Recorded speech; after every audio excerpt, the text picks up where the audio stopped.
Philosophy of atonement, maybe of amends. In Alcoholics Anonymous, they call it making an amends, which is, it translates to being a change. But atonement, what is atonement? It's a religious term for the most part. Everybody's going to use it.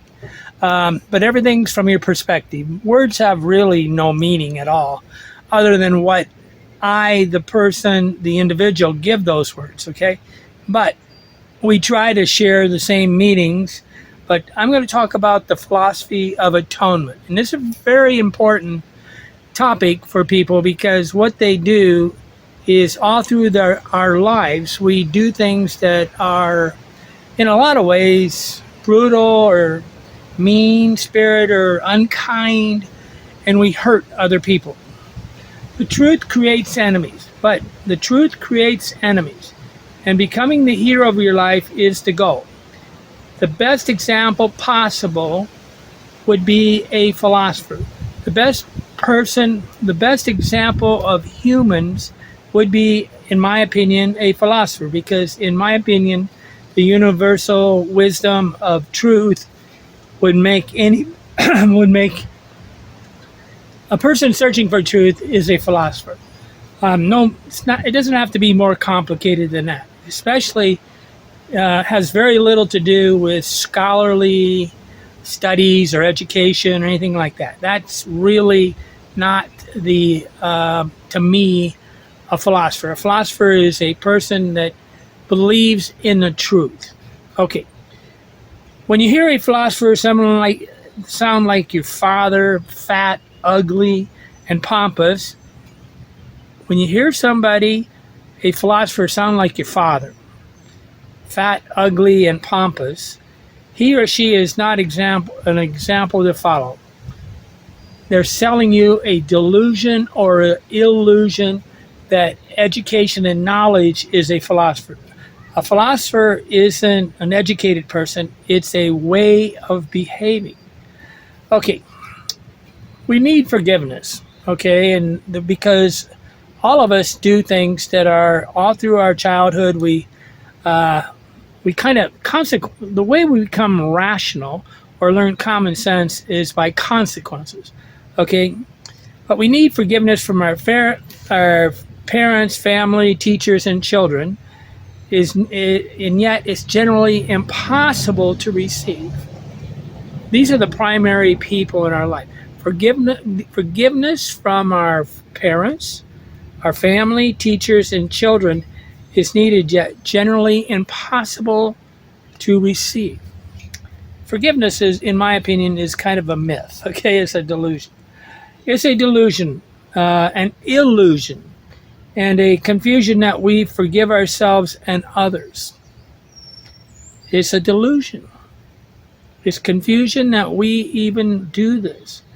The only hope is that we stop reminding them by doing the opposite of why we want to be forgiven. We must become a different person. So when we ask for forgiveness, that's irrelevant. Okay, yes, it is the first initial step towards atonement and amends and forgiveness, is to look a person in the eye and say, I'm sorry. Okay, as for me, I refuse to forgive or forget how you insulted and hurt me. I'm not going to forget. I'm not going to forgive you. Whether by accident or a willpower decision, you wanted to hurt me, and you accomplished your goal. Only fools forget that you hurt me one time. Only a fool would forget that somebody hurt them, because wisdom and consequences, a rational, common sense person knows that if they do it one time, they can do it again. Okay, and this is the art of understanding the character of a human being. If they do it one time, they've got permission. Once you forgive them, they've got permission to do it again. Okay, some people, without any consequences, the consequences is what makes people rational. Consequences is kind of operant conditioning. It's the negative reinforcement. You did this to me, therefore therefore you're punished. The problem is a lot of people, once they're punished, feel they're forgiving and then they go do it again. Okay, so this doesn't really work the way we want it to work. I have hurt many people in my life. I'm Andy Lee Graham. I have hurt many people. I've lived in 114 countries, and I've traveled nonstop for 26 years, living in those 114 countries. But I have hurt many people, and as an act of atonement, an apology, or expecting forgiveness is an illusion. I do not expect to be forgiven for my trespasses, my sins, whatever you want to call these things. Whatever I feel guilty about, I do not expect to be forgiven. Just is an illusion, and it's a delusion. We cannot change people. Okay, we cannot change people. If you really believe and accept that you cannot change another person, that you are not God, and you have the humility to realize that each person has the ability to make their own decisions, without any relation to us or expecting, you realize it's impossible. People don't forget getting bit by a mean, vicious dog.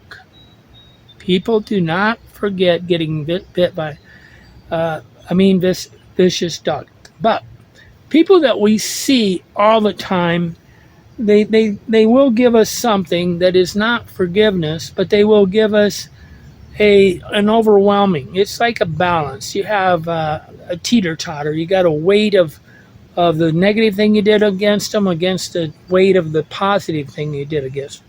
And in some ways, what I'm trying to say is, if you want forgiveness, you have to overwhelm the opposite of what you did. Okay, the opposite.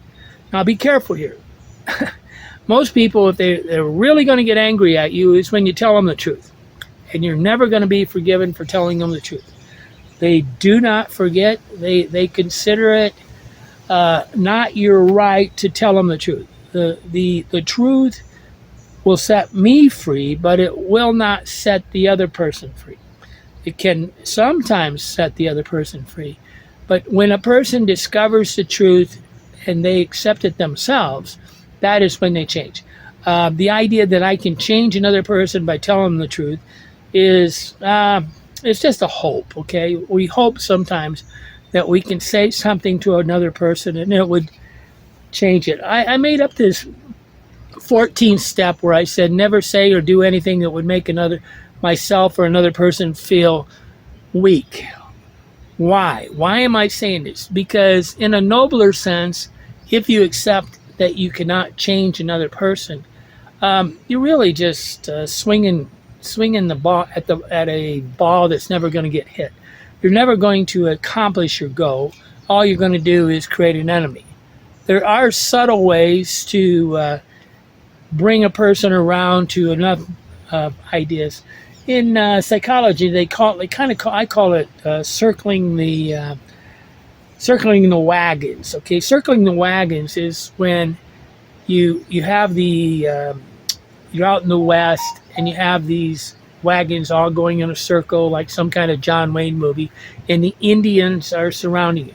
And what happens is they take little pokes at you. This, to me, is how you can bring about change. Is not by one truthful comment. It's by shooting 1,000 little arrows at the person. And as they accept this overwhelming inductive logic of these things, they may come to the point where they accept and agree on, and they have this epiphany, movement, a spiritual change, where they suddenly understand what you could have said in one sentence. But if you want to make an enemy, say something that makes a person feel weak. Okay, but you're not responsible. Okay, first of all, we are never, ever responsible for the feelings of a person when we're talking honestly and truthful. If they go crazy, nuts, it's their responsibility. Okay, I have a lot of enemies, and I know it's 90% of them are just because I told them a truth they didn't want to hear. Okay, and it's kind of humorous too because people are watching my videos. It's like Jordan Peterson. He's got so many enemies because he has an opinion. And when somebody disagrees with him, the reason why they disagree with him and why they're so angry is because it's legitimate. You don't get angry that you don't, when somebody lies to you, somebody calls you a chair, you don't get angry. But Jordan Peterson says something that is truthful, honest, and because it's the truth, it hurts them. Okay, because they do not want to accept this because of their greed or their avarice, their love, their pride, whatever the reason, they do not want to accept his words. And he has many enemies because of his overwhelming ability to say the truth in a clear and succinct, articulate way. Okay, but we have to, people we see again, we need to change until they forget. Okay, we have to kind of do the opposite. That's not really easy. Sometimes it's easy to isolate exactly what we did. Guess what? 90% of the things that people get really angry with on us, they never tell us. Okay, they just try to get revenge back at us. It's like a child that, in a lot of ways, this mother and father take care of their children, and they want revenge on their children because they had to give up so much money to support those children that they never loved them. I mean, 85% of families, they want to take care of their children. They feel a responsibility. Society says to take children, but they want payback, okay? And that payback can be vicious, okay? Because if the children do not give quid pro quo, I mean, almost as much money back as what they gave, a lot of families are angry. But what you want to work on in forgiveness is you want to work on the mothers, fathers, sisters, brothers, husbands, wives, children, and bosses. Guess what? 50% of the United States or more has a divorce. And they will never forgive that spouse, their ex-husband, their ex-wife. They do not do it. I can trigger people that have been divorced. I can trigger in 1 second to get rip-roaring, ranting, angry. It's often amazing how fast you can get it. Very few people have actually resolved the fact of their failure and their divorce. And anybody that doesn't call a divorce failure is like, you sit up in front of a bunch of people and you vowed to love, to cherish, to death do you part, and then you broke that. You made a bad choice on who you married. So the goal of getting married is to first make a good choice, and you got to negotiate that marriage, okay?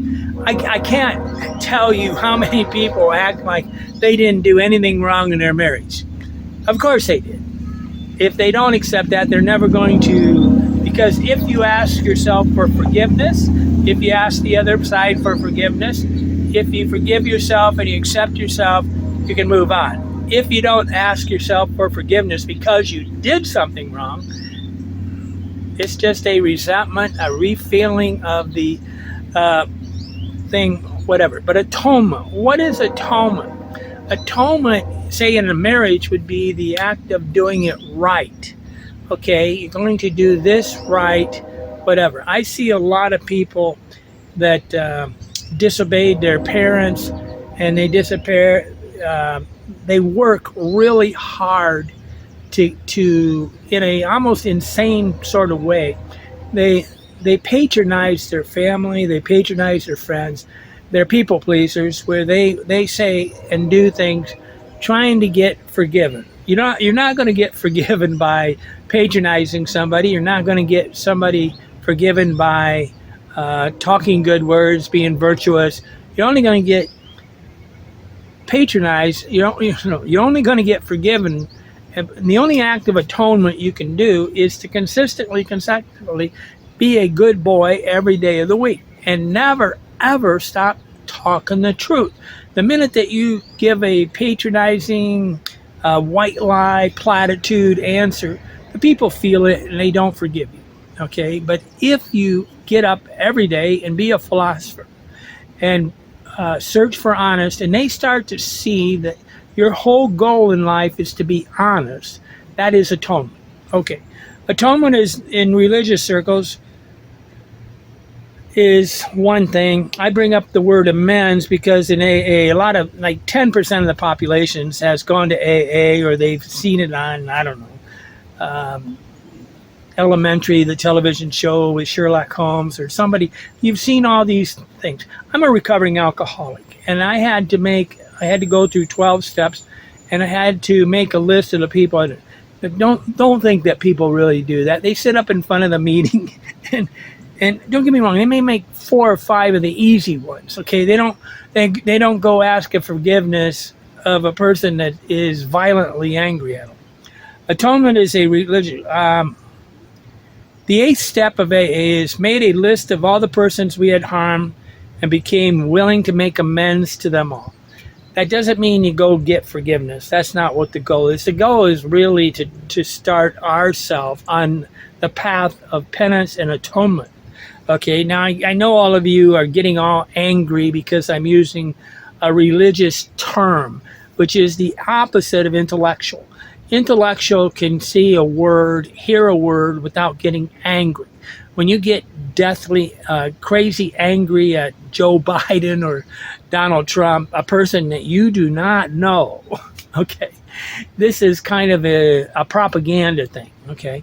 It's not reality. Reality is, I remember when Princess Diane died and everybody was crying in the dorm. I was like, I don't know the bitch. I don't give a fuck about this woman. Why would I care about somebody I do not know? Yes, I'm sad that she died, but I'm not going to sit around and cry over it. When John Lennon died, yes, I was impacted. When Robin Williams killed himself, when people do these things, it's a sadness. But there are losing situations in life that have nothing to do with me. And common sense would say, how do I feel greatly about a person I don't know? It's like dogs. Everybody's in love with their dogs because it's easy to love a dog and it's easy to feel love. It's hard to feel love for a person, okay, because you can get hurt. Okay, it's easy to feel sad for Princess Diane. She's not going to hurt you. But real love is a contract between two people, a reciprocity situation where you can get hurt. That is love. Love for your dog is not really love. Okay, I will spend my life looking for a noble person who could and would, even though they should, a noble person, even though they could or should. I'm looking for a noble person. Hell is standing in front of another person. This is what I believe hell is. Hell is standing in front of another person, apologizing, and allowing them to attack. Hell is standing in front of God. Hell is standing in front of your ex-wife. Hell is standing in front of your children and saying, I did this. I am responsible. I want to change. And then changing. See, the penance and the atonement here. If you just say, it's like going to, it's like the Catholic, witnessing for Catholics is a good idea. It's a great idea because it's the start of a penance and atonement.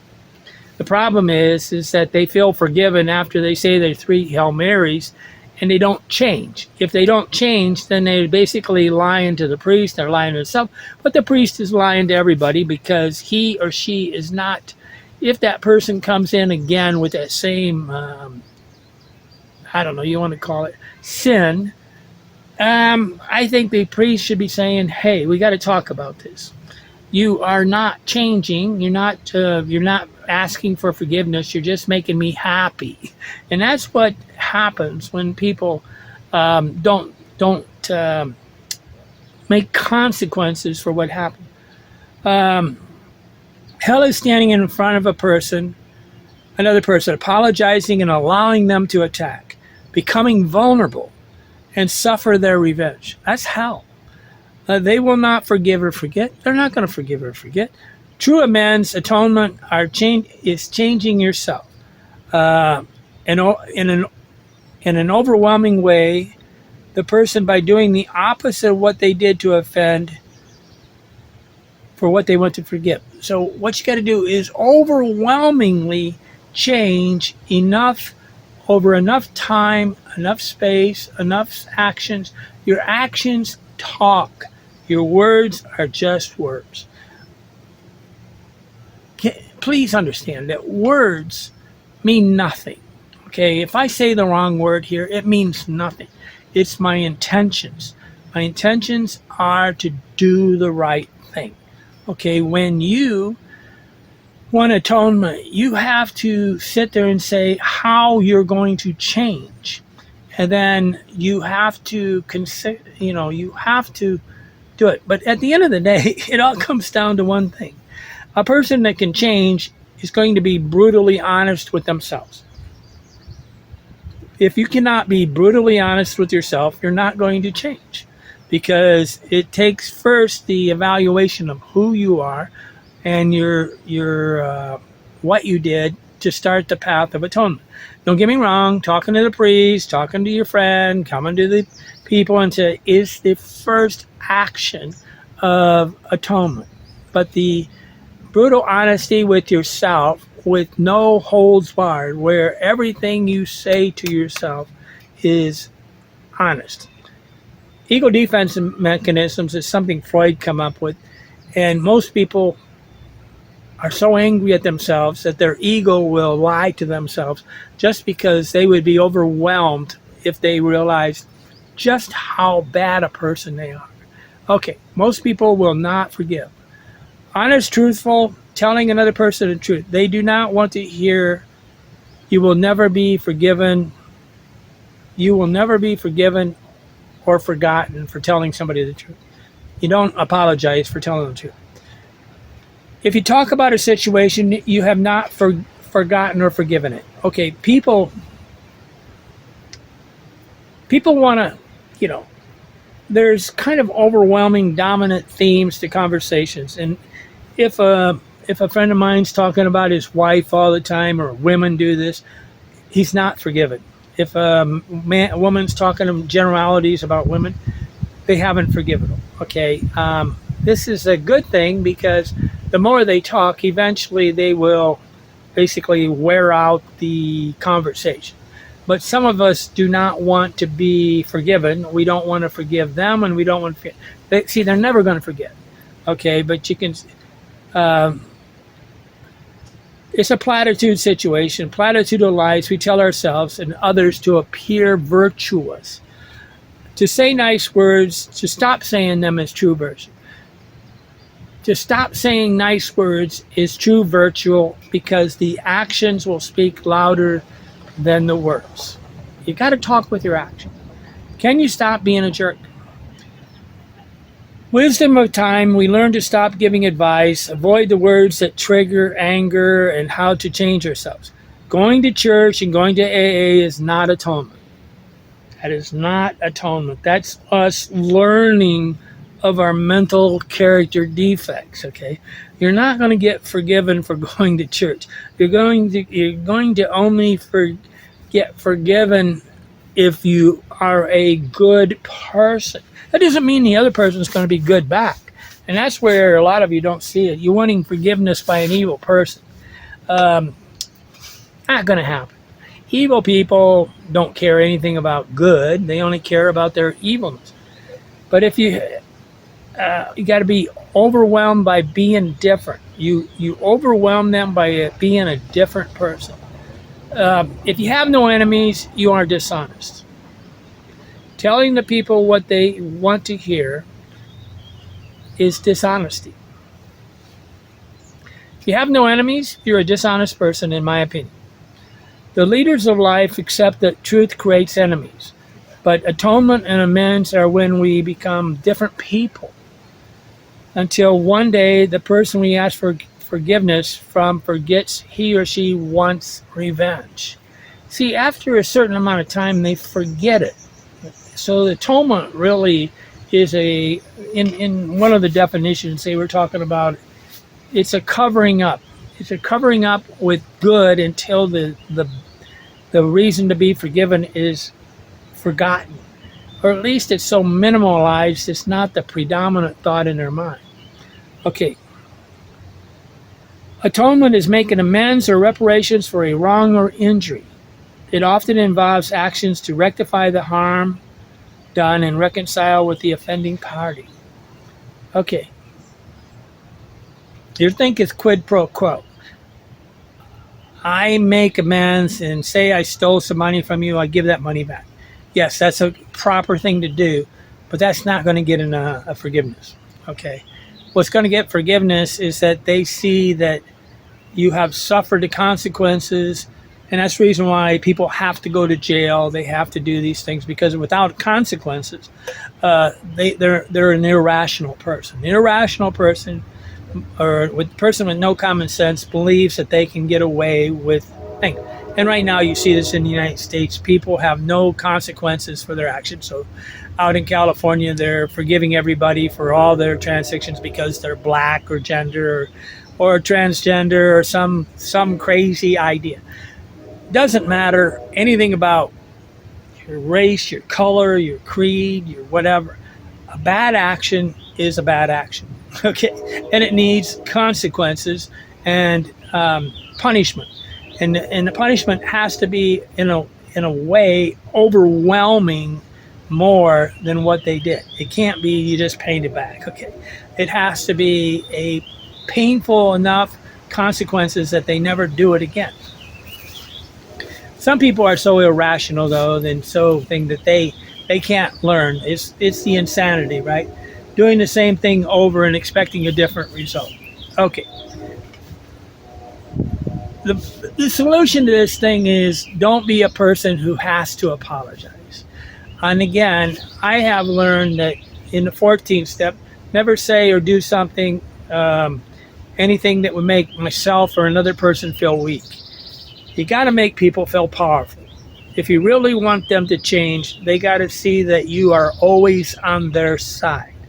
Even when they're lying to you. If they're lying to you, you do not lie back. You don't.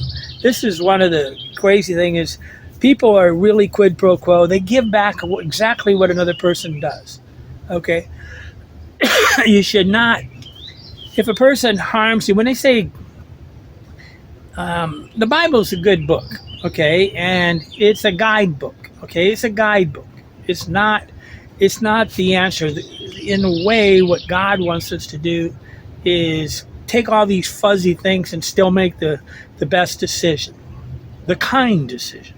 To be kind in the face of evil is love. Don't get me wrong.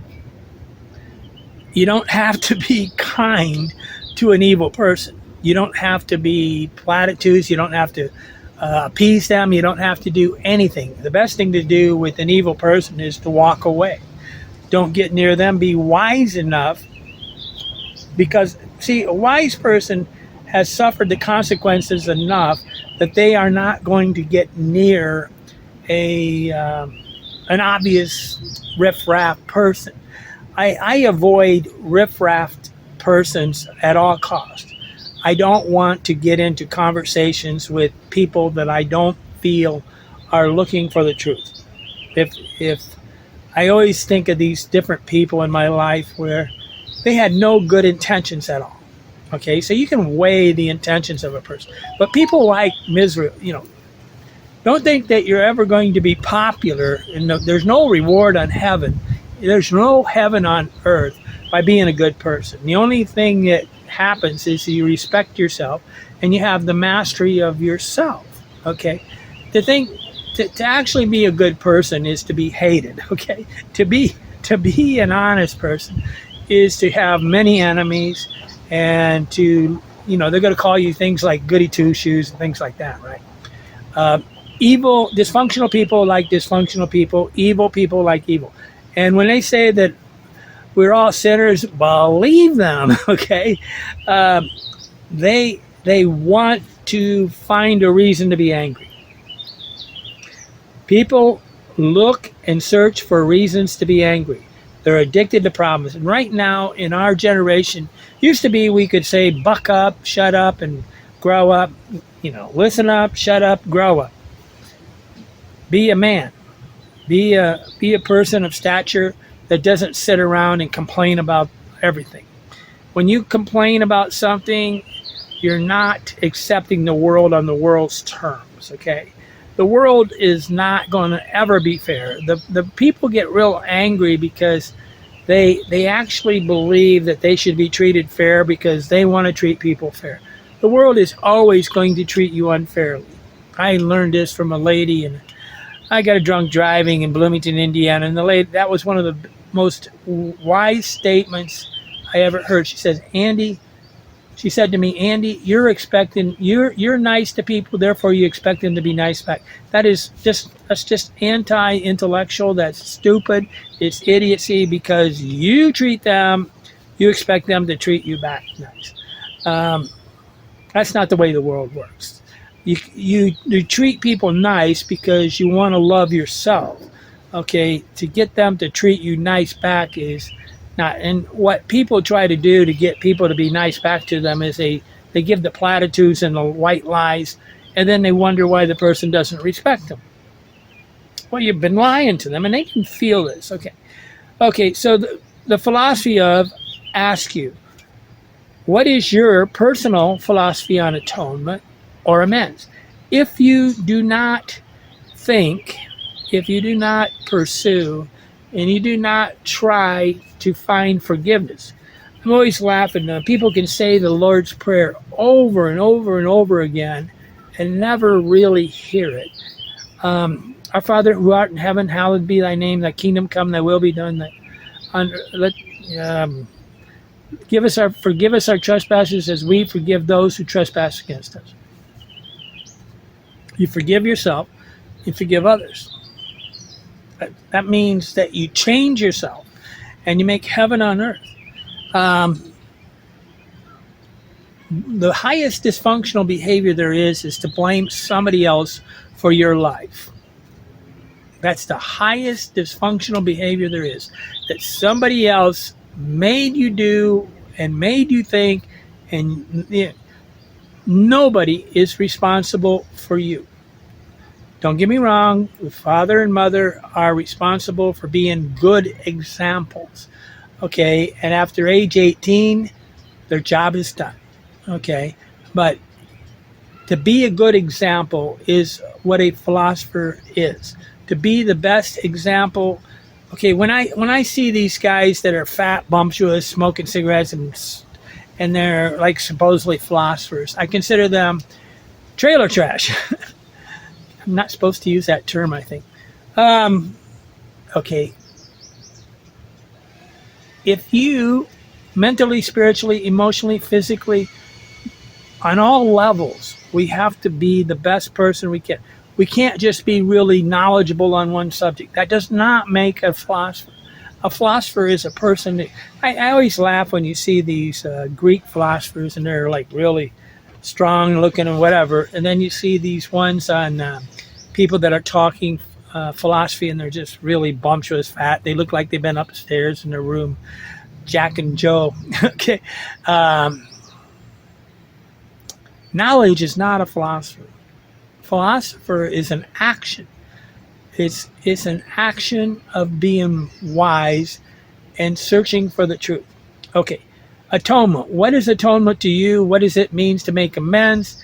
Can you change?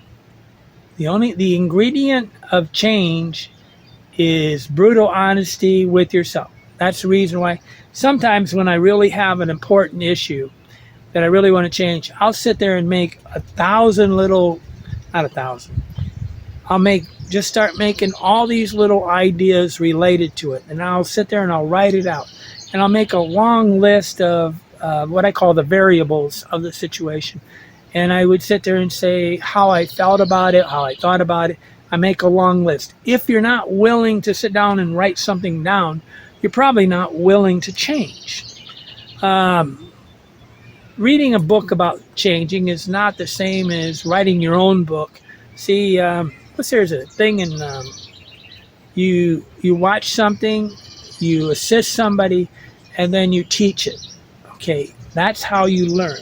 You watch it being done, you assist it being done, and then you teach it. So teach yourself. Teach yourself to be a good person.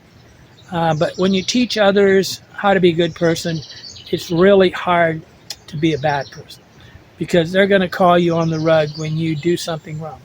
An open book is a person that basically says their beliefs and they talk about who they are and what they believe in.